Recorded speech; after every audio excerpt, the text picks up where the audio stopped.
नमस्कार दोस्तों, आप सभी का बहुत बहुत स्वागत है और मैं हूँ मीनाक्षी। मैं आप सभी का अपने इस यूट्यूब चैनल में बहुत बहुत स्वागत करती हूँ, वंदन करती हूँ, अभिनंदन करती हूँ। तो फ्रेंड्स, आज की इस वीडियो में मैं आपको बताने वाली हूँ कि करवा चौथ के दिन आपको किस प्रकार से चंद्रमा का पूजन करना होता है, कैसे पति का पूजन करना होता है और चंद्रमा को जब आप अर्घ्य देते हैं तो आपको क्या बोलना होता है और चंद्रमा के पूजन में आपको किस किस सामग्री की आवश्यकता होती है।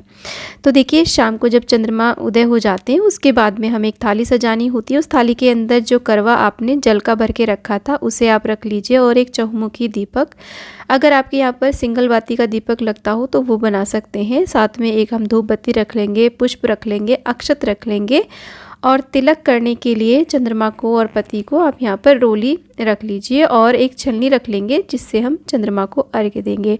और जो आपने कथा सुनते समय आपने अपने पल्लू में जो अक्षत या फिर गेहूं के दाने और दूर्वा बांधी थी ना, उसे भी आप खोल करके इस करवे के अंदर डाल लीजिए। तो इस तरीके से चंद्रमा का पूजन किया जाता है। तो यहाँ पर देखिए, छत पर हम आ गए हैं, चंद्रमा उदय हो चुके हैं। चंद्रमा करीब करीब देखिए 8:30 के बाद ही उदय होते हैं इस दिन और बड़ा लाल रंग का चंद्रमा होता है।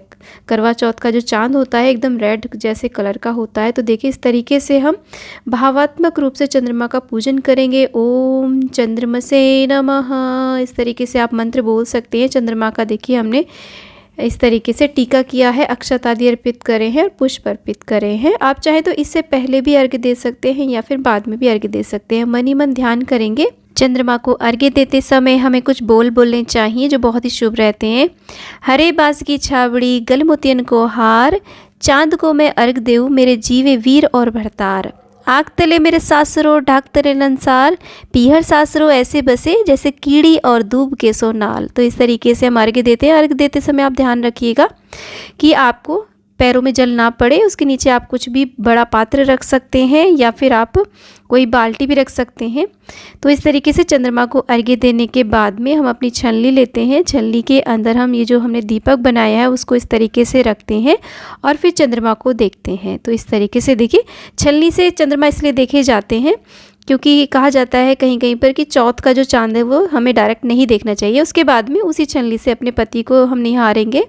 बाद में दिए को हम यहीं पर रखकर आ जाते हैं। और कथा में भी छलनी से ही चांद को दिखाया गया था, जो कथा आती है करवा चौथ की। तो इसीलिए ये परंपरा तभी से चली आ रही है, छलनी में से दिया रख करके चांद को चंद्रदेव का पूजन करने के बाद में पतिदेव का पूजन किया जाता है। इस प्रकार से देखिए, रोली से तिलक करिए, नीचे से ऊपर की ओर जाता हुआ लंबा तिलक करिए और उसके ऊपर अक्षत लगाइए ताकि हमारे पति दीर्घायु हो और वो उन्नति करें।